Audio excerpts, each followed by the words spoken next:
With 2022 coming to a close and a new year on the horizon, gas prices and inflation are still high. What will that mean for the RV industry? Well, we're going to discuss that today in this episode of Travels with Delaney, the podcast.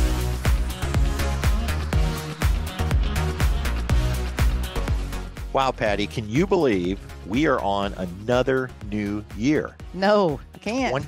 2023. Oh my gosh, I feel like we should be like on the Jetsons or something. Where as a kid, you think you'd, yeah, meet Elroy and Astro and I know. Yeah. I mean, some of the stuff that could be a whole separate episode talking about how does the Jetsons of our childhood now start to compare look like to our adulthood. Right.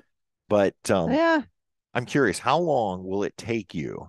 Me? Yeah, to write 2023 as opposed to 2022. It takes a little bit. I mean, you really have to be on your toes. It's being a teacher because it's on your board.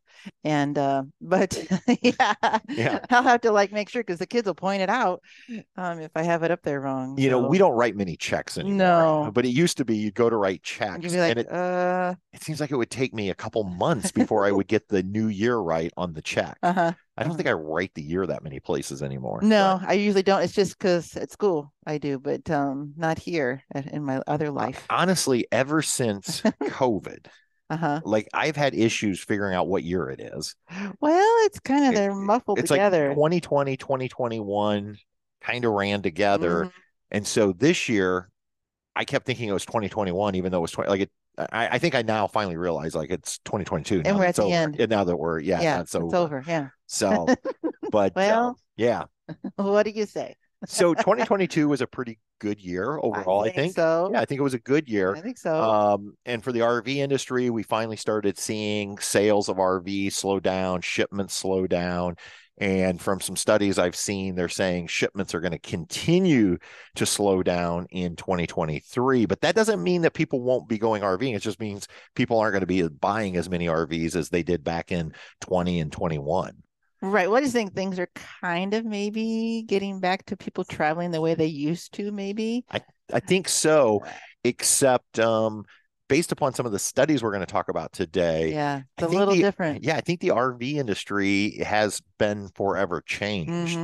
And one of the things that we've been dealing with through 2022 and now going into 2023 is these gas prices. They keep saying they're coming down, and depending on where you live, you may see them come down some, but it seems like here in Northeast Indiana, every time they start to come down, they pop right back up. Right. They may come down a little bit, then all of a sudden they jump back up and you're like, what happened? Yeah. It's like I should have gotten, darn it, I should have filled up yesterday, but yeah. And then inflation is also high. Oh my gosh. I mean, we see it everywhere besides just the gas pump. I'm thinking the grocery. The grocery stores where we've seen it tremendously. The prices. Yeah. So what does that then translate to as far as RV travel? And so I found some studies that have been done and just recently posted. And I thought we'd go through some of these stats because I think you're going to be shocked at what 2023 looks like. And as we're talking, I'd love for you guys, as you're listening, to be thinking about what does your 2023 travel plans look like? Yeah. Have you thought about that yet? Yeah. And we have a little bit. Yeah. And how is things like gas or fuel prices and inflation affecting those plans? So, okay. So this is the 2023 travel trend report. All right. That RV Share completed. Now, RV Share is one of those sites where you can rent your RV.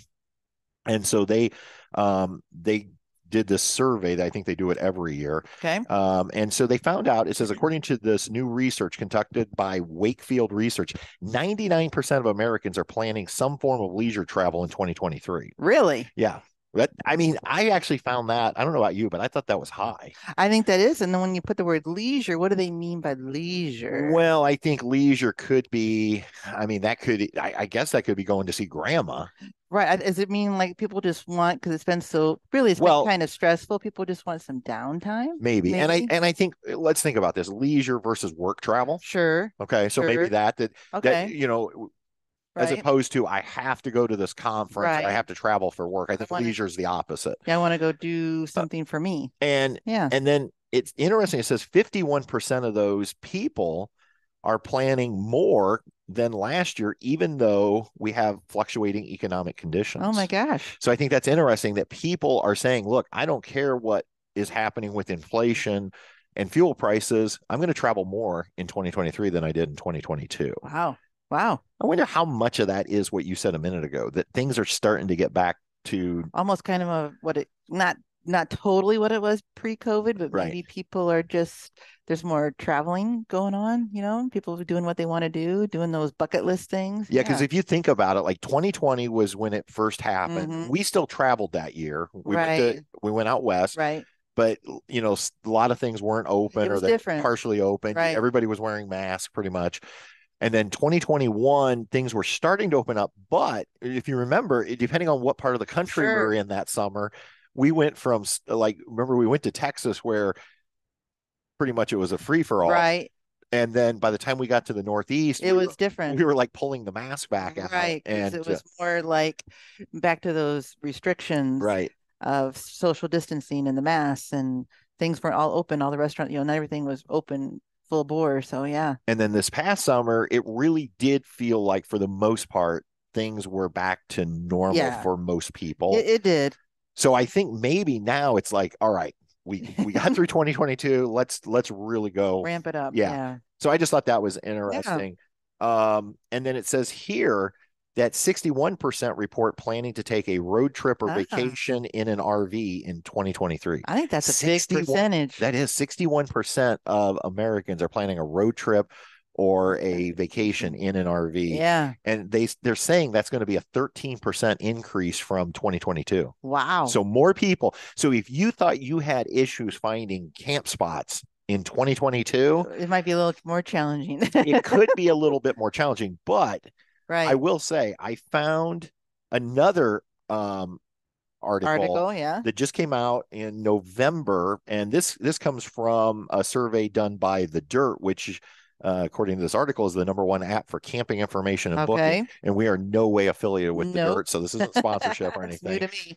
But basically what they said was, there's a quote from the Dirt CEO that America doesn't have enough campsites. National parks and state parks are booked up to months in advance and aren't able to add capacity, making it 3 times harder to book a site in a national or state pandemic. I know, which we know that for a fact. Right. Well, we know from what we've heard from a lot of our folks that listen to our channel or watch us and talk to us and send messages that, they struggled in national parks. I mean, we just got lucky, I guess, when we went. If you remember, was it was 2021 when we were headed to Maine. Correct. We were going to try to get into Acadia National Park to camp. And if you remember, I knew the day we were eligible to book, and I was online at that moment, and I still couldn't get a site. Right.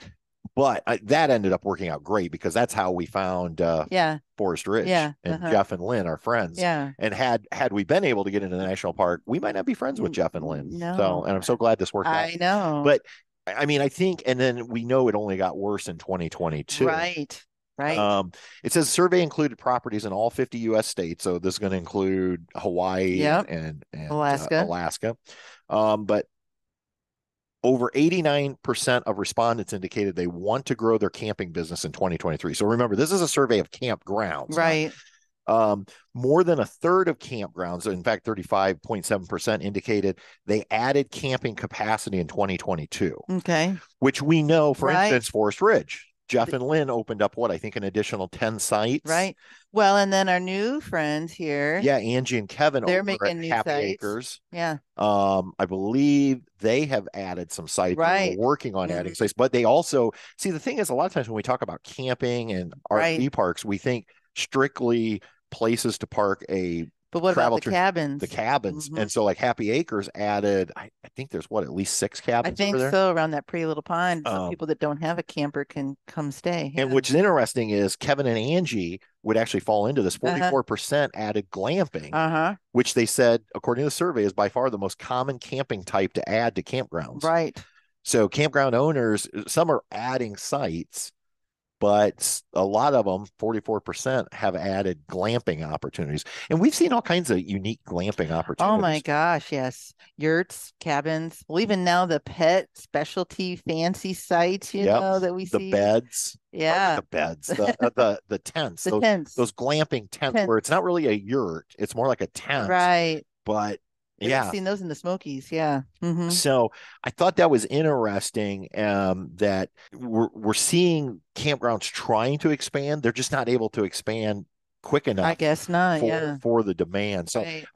I saw that article and I was like, well, that's interesting, because this one's saying there's a shortage of campsites, and then campgrounds are trying to do something. And we're seeing new campgrounds open up. I mean, I read articles all the time about new camp resorts opening up in different places. But again, it's demand is exceeding supply at this point. Not that anybody really wants an economic lecture listening to this podcast. So they don't. No. So anyway, back to this this original survey by RV Share. It said, despite economic concerns, Americans are actually very eager to travel. And I can believe it. And I thought this was interesting. It said, while inflation concerns loom, survey results revealed that only 2% of travelers are likely to cancel their travel plans because of it. Right. But what I could see that, but I mean, we kind of altered a plan. And that's exactly what we're getting into. This is what they found out. Only 2% are going to consider canceling because of inflation or fuel prices. The other 98% said, no, we're still going to go, but here's how we are going to deal with it. Yeah. 57% said they would cook some of their own meals instead of dining out while traveling. Right. We've always done that. We've always done that. And I think RVers in general do that more. Right. Than if you go to a hotel and so forth. Right.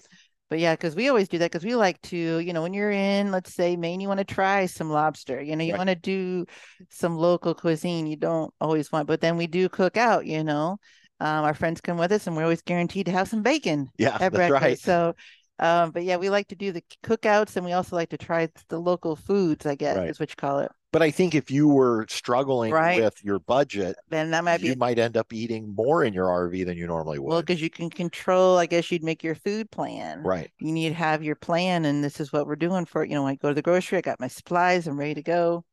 You don't have to worry about it. Yeah. 49% said they would travel during the off season. Okay. If you have the ability to do that, I guess. If you have the ability to do that, which I think actually makes a lot of sense regardless of inflation and prices, because you'll find that the crowds at attractions and things are going to be significantly lower, making for a more enjoyable experience. Sure. Well, we've always said that, like when we travel to Disney, if we had the ability to go in off season, we would go, because it's just cheaper. And then obviously the big thing from an RV standpoint is campsites tend to be a lower cost typically during the off season. So and that doesn't necessarily mean you need to go camping when there's snow on the ground, but early spring, late fall, those can be some wonderful times, and maybe the rates are going to be a little lower. Well, and we love camping in the snow, so that's a whole separate. We have the capability of doing that, and that's a separate podcast, right? And then last thing was 43% would partake in fewer fee-based activities while on vacation. So maybe doing more things like hikes and riding your bike and things that don't cost going you on anything. Walks and. Yeah, instead of having to pay a fee, like to go to an amusement park or something. Right. Yeah. And even when you're going to like pretty places, as I would call them, a lot of times there are fee-based activities. Right. And those can add up pretty quickly. Sure. Oh, yeah. But you can still have a great time without taking a guided tour or whatever. Yeah. So definitely. So so anyway, that's how, according to the survey, Americans are dealing with this issue, huh? Yeah. I thought it was interesting. Now, when it comes to RV, it says that Americans look to book more leisure travel in 2023. RV interest continues to grow, with 62% of all travelers likely to consider renting an RV for a trip in the future. Really? Yeah. So even the people who haven't bought RVs are thinking about renting. They're looking at renting. And I think that's interesting. And I actually think that's a good idea for some people. Well, I think it helps people know if that's really something they want to purchase later on. Right. And we've always said more than just one night out. I mean, you need to take it for a little bit of time and then see if that's something that you enjoy doing. I think it makes a lot of sense. And especially if you don't think, because a lot of times you don't know. And we had a podcast, the prior podcast, we talked with our friends Jim and Abe about this, that a lot of times you don't know what you don't know. Right. So I think that's interesting. And it says half of those surveyed in the report that an RV or motorhome are among their top 3 accommodation preferences. Huh? Crazy. Which, we won't go into the whole hotel thing, but yeah. And then it says parents are the among the most interested, with 81% likely to consider renting an RV for a future trip, which I think makes a lot of sense because, again, take the kids, load them up in the RV. Right. It's going to be cheaper, most likely, than, Right. Go camping, go airfare, fishing, go hotels. bike ride, take your bikes. Yep. And yeah. So, and then the other thing that this pointed out was 75% of millennials is the most interested in RV right now. Millennials, Really? yeah. So RVing we used to think it was for people our age and Right. older. But now the millennials It's are really shifting. huh. So, Huh. and there was a bunch of Interesting. reason. Another thing that I thought was interesting was they found that a lot of people are starting to take what they've called hush trips. Okay. And a hush trip is basically, I would just call it a working trip, Yeah. because so many people now can work remotely Yep. that they're finding people like their RVs where, let's take a family trip, but I'm going to need to work during it or part of it. Mm-hmm. And so, and we have friends that do that. Oh, absolutely. Good example is our friend Jonathan from Yep. He does Tree that. Talker, the Traveler. Mm-hmm. Yeah, Jonathan works from the road a lot, where they'll just take the family out and they head out for a week or two. Right. And I think the biggest challenges there obviously are internet. Right. Making sure you have your service so Yeah. you can do what you got to do on your So job. yeah. So anyway, Oh, I thought that was kind of interesting. yeah. So and in this survey, they got into some, like, why are RVs preferred Okay. over other forms of transportation? Okay. They were asking travelers, not necessarily just RV owners, but travelers in general. Sure. I thought this was 59% said there's a greater ability to change your schedule. Okay, true. I guess you can be more flexible, can't you? Yeah, because if you book a timeshare Yeah. or condo and you book flights, you're a little more locked in. But you think about RV travel, Right. most campgrounds, not all, but most campgrounds have cancellation policies Yep. that are fairly, Right. easy. And like us, we don't always plan. And you're still able, if you show up and there might be a cancellation and there's a spot for you. Right. So we've done that before. And the other thing is when you book at a resort, let's say we fly to a resort, then you're pretty much stuck there for the whole trip. Sure. You take an RV out and you find something interesting along the way, there you go. You can change up that trip. Absolutely. So I think that's it. They went into other things. I won't go through all these, but I like things like lower cost by avoiding fees for extra luggage. Yeah. Which again, that's going to be Sure. for those air travelers. Right. Helps to avoid loud and unruly passengers. I don't fly, but I'm guessing they're referring to passengers on a plane get loud and unruly. I would think so. So, and fewer travel delays. Yeah. So, yeah, cool. This is just so fascinating. And then here's one that says Americans are torn on travel plans this year. 50% want to keep things simple due to last year's travel frustrations. The other 50% of Americans surveyed said they're going all out. They're going to do that bucket list trip this year. Well, I think people they were so confined, and now people are thinking, I have things I want to do. Things are open pretty much. Let's go. Let's do it. And they're starting to do those bucket things. Yeah. Yeah. So what's your 2023 travel going to look like? Are you going to travel more than you did in 2022? You're going to travel less? Yeah. And how will you offset if the fuel prices and inflation stay high throughout 2023? I mean, I think these are great questions to consider. I think so. And our travel plans, I mean, I can honestly say that we have made some adjustments. We have. Which we're not at a point where we can really announce our plans. But I will tell you this, originally we had hoped to take a long trip again this summer. Yeah, we're not going to be able to do that. And for us, when we started putting, what do they say, pencil to paper in figuring up just fuel alone, we just have decided that, it probably makes more sense this year to maybe do shorter trips and travel. Right. And we have some other things going on that we'll be talking about in upcoming episodes. We're really excited about 2023. I think it's going to be fun. It's going to be different. Yeah. I think we're going to be mixing it up, doing some different things. And, but I think, and again, I think that's the key is you can still have a lot of fun. You don't have to take these massive trips like we've done in past summers to have a good time. Right. I wished I could find it. And I don't remember where I read it, but I saw that a survey, and I was thinking KOA had done it, but don't quote me on that, that they were saying the average distance people will travel in 2023 based on you're telling me about that. 179 miles from home. And I think, again, a lot of that has to do with fuel prices. I think so. I actually took and put a dot. There's some site, if you just Google, you did it, you showed me. I found a place where you could put in your spot and then put how many mile radius, and it would draw a radius. And I was actually looking at it, I'm like, if we were only going to go 179 miles, there's actually some cool places we could go right here. So we'll actually go more than 179 miles this summer. Yeah. But we're not going to be doing another 6,000 to 10,000 mile trip like we've done on some summers. Nope, not this summer. So apparently, Patty, inflation, fuel prices is not going to completely shut down travel in 2023. In fact, if anything, people say, I don't care. Forget it. I'm doing it. Yeah. They're figuring it out. So, Patty, every episode, I love trying to help out people with what we call a Delaney pro tip. Yeah.